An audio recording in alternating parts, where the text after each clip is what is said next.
Assalamualaikum warahmatullahi wabarakatuh. Jirjis menurut beberapa sumber disebut seorang nabi yang muncul setelah Nabi Isa dan sebelum Islam. Sumber lain mengatakan dia adalah hamba Tuhan yang soleh yang menyembunyikan imannya. Ia juga dikenalkan sebagai salah satu Rasul Yesus. Dalam Bihar Al-Anwarnya, Al-Alama Al-Majlisi mengutip kisah Jirjis, tetapi menganggapnya tidak berdokumen karena tidak dikonfirmasi dalam hadis dari Maksum. Meskipun dalam beberapa buku doa, Jirjis disebutkan bersama para nabi lainnya. Ada pula yang bilang Jirjis dikatakan berasal dari Palestina atau Roma. Dia adalah seorang pedagang murah hati yang sering menyumbangkan uang kepada orang-orang yang membutuhkan. Beberapa sumber mengambil kisah Jirjis diilhami oleh karakter Saint George yang dikenal di kalangan orang Kristen sebagai sosok ilahi yang legendaris. Lalu ada pula yang menyebut Jirjis tinggal di Mosul, Irak. Hal ini diketahui dari sebuah bangunan masjid bersejarah dan kuil yang dibangun pada abad ke-14 di Mosul. Bangunan itu sengaja didirikan untuk menghormati Nabi Jirjis. Namun, kompleks tersebut dihancurkan ISIS dalam suatu serangan pada Juni 2014. Satu riwayat lagi menyebutkan Nabi Jirjis merupakan salah satu dari 313 nabi yang Allah berikan mukjizat. Kitab As-Sabatu fi Mawidil Bariyat menyebut ada 7 peristiwa berdarah yang terjadi pada hari Selasa. Salah satunya adalah terbunuhnya Nabi Jirjis. Profesor Dr. Umar Sulaiman Al-Ashikar dalam bukunya yang berjudul Pengantar Studi Akidah Islam menjelaskan bahwa para ulama tafsir dan sejarah menyebutkan banyak nama para nabi dengan menukil dari Bani Israel atau berpegang pada pendapat-pendapat yang tidak jelas kesahihannya. Jika nukilan-nukilan ini bertentangan dengan apa yang terdapat dalam Al-Quran dan Sunnah Nabi, maka kami menolaknya, katanya. Dia mencontohkan seperti ungkapan orang yang mengatakan bahwa ketiga utusan yang diutus kepada penduduk desa yang kisahnya disebut dalam surat Yasin, mereka adalah pengikut Isa. Dan sesungguhnya Jirjis dan Khalid bin Sinan keduanya adalah nabi setelah Nabi Isa. Dia menegaskan menolak semua itu.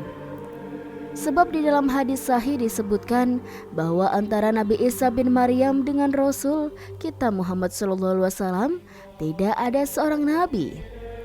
Hal ini mengacu pada hadis sahih yang diriwayatkan oleh Al-Bukhari 3442 dan Muslim 2365 yang berbunyi, antara aku dengan dia Isa tidak ada seorang nabi.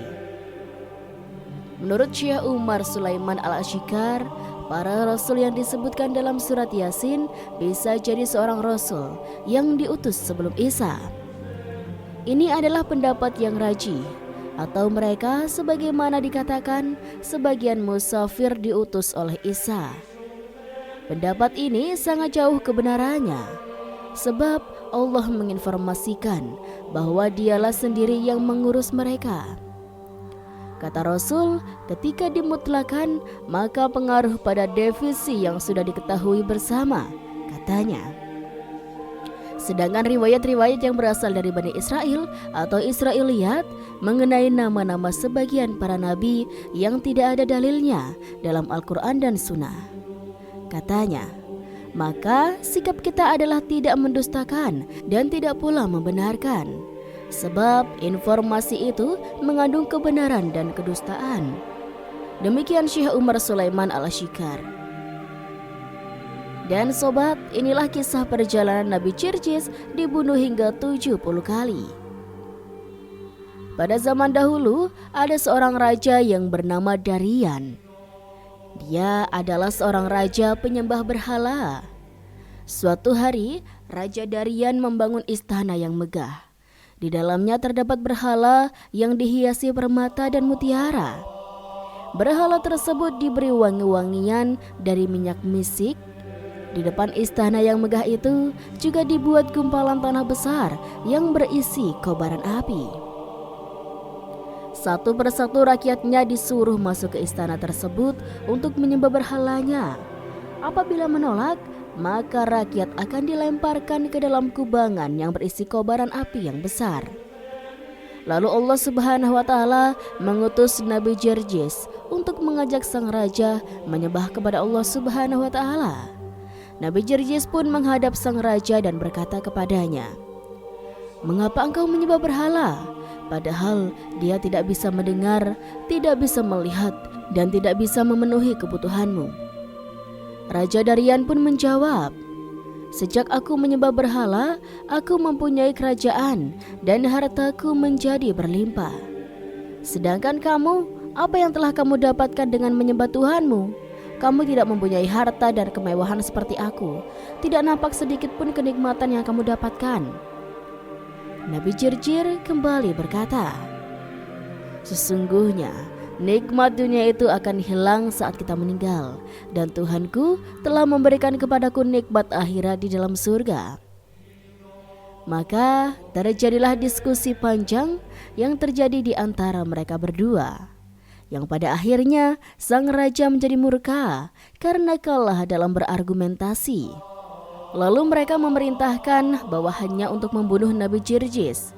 Sang raja memberi perintah untuk mendidihkan air dalam sebuah bejana besar, lalu menumpahkan ke tubuh Nabi Jerjis. Seketika itu juga tubuh Nabi Jerjis langsung meleleh. Tak berhenti sampai di situ, sobat. Sang raja memerintahkan untuk menyisir tubuh Nabi Jerjis dengan sisir yang terbuat dari besi, hingga tak tersisa sedikit pun daging dari tubuh Nabi Jerjis, kecuali hanya tulang-tulangnya saja. Lalu Allah Subhanahu wa Ta'ala menghidupkan kembali Nabi Jerjis dan mengembalikan bentuknya seperti sedia kala. Kemudian Nabi Jerjis menyeru kepada sang raja dengan suaranya yang keras, "Hai kafir, katakanlah tiada Tuhan selain Allah." Melihat keajaiban itu bukannya membuat sang raja menjadi beriman, tapi justru membuat sang raja menjadi geram. Ia kembali mengincar Nabi Jerjis dan raja memerintahkan agar membawakan 6 paku besar dari besi, lalu menancapkan 2 paku tersebut di kedua tangan Nabi Jerjis dan menancapkan 2 paku di kakinya. 1 paku ditancapkan di kepalanya dan 1 paku lagi ditancapkan di dada Nabi Jerjis. Tubuh Nabi Jerjis penuh dengan luka dan darah akibat paku-paku tersebut, dan beliau pun langsung meninggal dunia. Lalu Allah Subhanahu wa Ta'ala mengutus malaikat untuk melepaskan paku-paku tersebut dari tubuh Nabi Jerjis. Nabi Jerjis pun hidup kembali dan tubuhnya kembali utuh seperti semula. Bekas luka dan darah yang mengalir di tubuh Nabi Jerjis hilang seketika. Nabi Jerjis kembali berkata dengan suara yang lebih keras, "Hai kafir, katakanlah tiada Tuhan selain Allah." Untuk kedua kalinya, sang raja dibuat murka oleh Nabi Jerjis. Raja memerintahkan untuk mendatangkan kuali yang besar. Di dalam kuali tersebut terdapat air yang mendidih. Lalu Nabi Jerjis dilempar ke dalam kuali tersebut. Seketika itu juga beliau langsung meninggal dunia. Untuk kesekian kalinya, dengan kuasa Allah Subhanahu wa Ta'ala, Nabi Jerjis hidup kembali dan keluar dari kuali tersebut. Di tubuhnya tak ada luka sedikit pun. Disebutkan bahwa sang raja menyiksa dan membunuh Nabi Jerjis sampai 70 kali. Namun Allah Subhanahu wa Ta'ala berulang kali menghidupkannya kembali dengan kondisi tubuh seperti sedia kala. Ada pula yang meriwayatkan sampai 100 kali. Sang raja akhirnya menghentikan perbuatannya, lalu berkata kepada Nabi Jerjis, "Saya ada permintaan kepadamu. Apa benar engkau menuruti permintaanku? Maka aku pun akan menuruti semua perintahmu." Nabi Jerjis pun bertanya, "Apa permintaanmu?" Sang raja menjawab, "Aku ingin engkau bersujud kepada berhalaku 1 kali saja." Nanti aku akan memberikan semua yang kau inginkan dan aku akan melakukan semua perintahmu termasuk menyembah Tuhanmu." Nabi Jirjis hanya terdiam dan tidak menjawab sedikit pun. Sang raja lalu menganggap bahwa diamnya Nabi Jirjis adalah ungkapan setuju. Lalu sang raja berkata lagi, "Hai Jirjis, aku telah menyiksamu dengan berbagai macam siksaan dan banyak menyakitimu. Masuklah ke rumahku agar engkau dapat beristirahat malam ini." Malamnya, Jirjis pun pergi ke rumah sang raja. Beliau lalu beristirahat dan melakukan sholat. Pada malam harinya, beliau membaca kitab Zabur hingga terbit fajar. Saat beliau membaca kitab Zabur, ternyata terdengar oleh istri sang raja dan membekas dalam hatinya. Istri sang raja pun semalaman menangis terseduh-seduh. Lalu ia mendatangi Nabi Jirjis untuk bertaubat dan memeluk ajaran beliau. Ia melakukan hal ini tanpa sepengetahuan suaminya. Pada pagi harinya, Nabi Jirjis keluar dari rumah sang raja. Sang raja mengajak beliau ke tempat berhala. Nabi Jirjis hanya diam dan tidak menjawabnya. Sang raja pun menjadi jengkel, lalu memasukkan beliau ke rumah seorang perempuan tua. Di dalam rumah perempuan tua itu ada seorang anak yang buta, tuli, dan bisu. Di rumah itu, beliau tidak diberi makanan dan tidak ada seorang pun yang boleh memberinya makanan. Saat beliau mulai merasakan kelaparan, beliau melihat ada sebatang kayu di dalam rumah itu. Lalu Nabi Jirjis berdoa kepada Allah Subhanahu wa Ta'ala. Lalu batang kayu itu tumbuh daun dan berbuah dengan buah yang bermacam-macam. Ketika perempuan tua itu melihat kejadian tersebut, ia pun mengimani ajaran Nabi Jirjis dan meminta agar mendoakan anaknya menjadi normal. Beliau pun lalu berdoa kepada Allah. Maka Allah menyembuhkan anak tersebut. Nabi Jirjis lalu memanggil anak itu, "Wahai anak laki-laki." Anak tersebut menjawab, "Labbaik ya Rasulullah."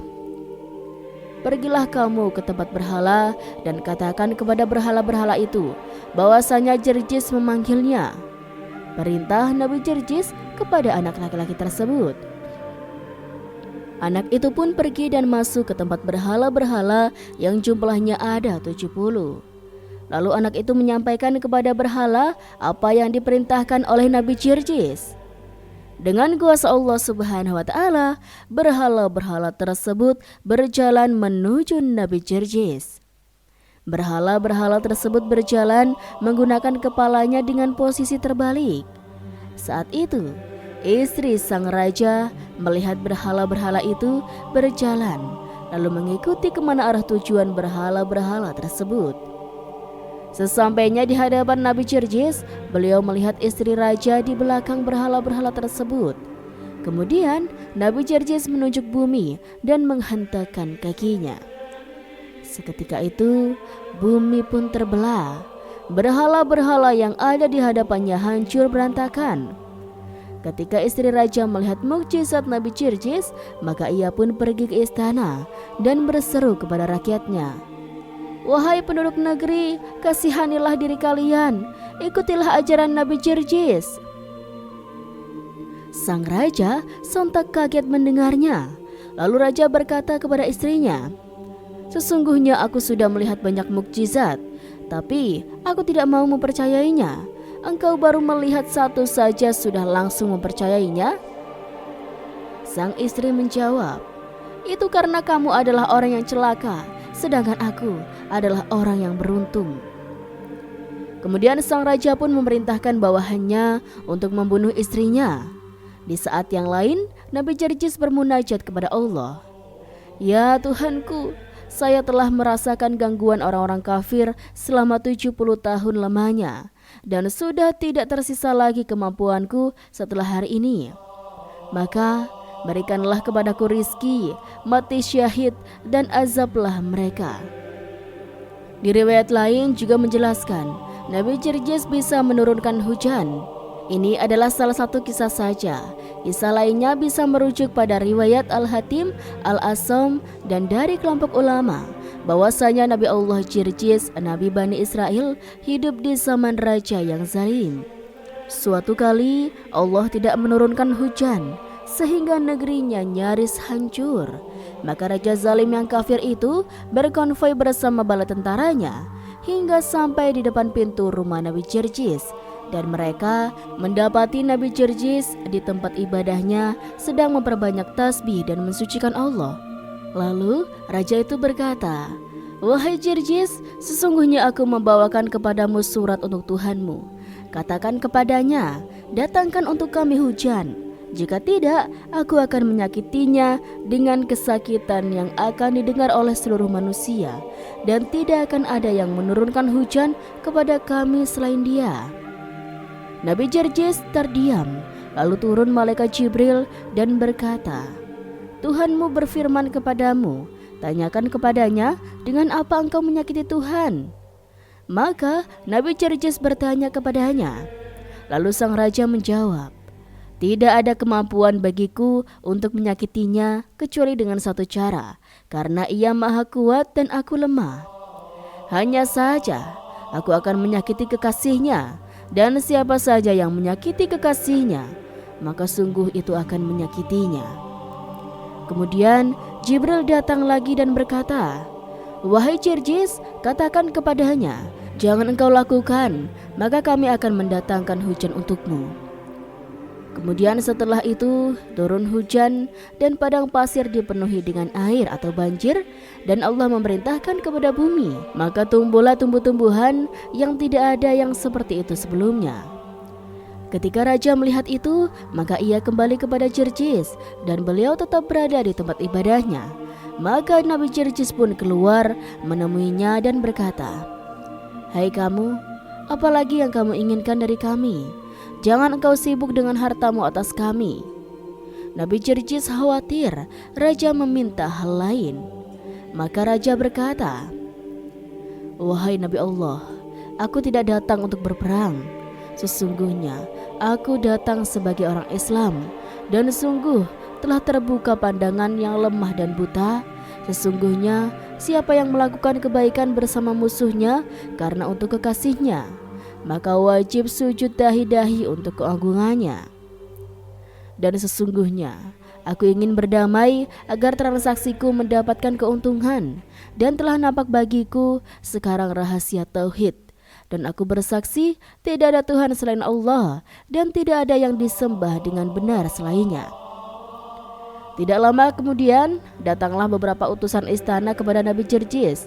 Lalu mereka melepaskan pedangnya ke tubuh Nabi Jirjis. Nabi Jirjis pun meninggal dalam keadaan syahid.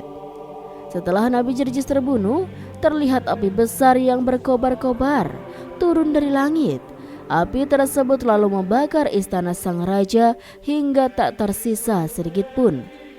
Raja pun dan para pengikutnya mati dalam keadaan mengenaskan.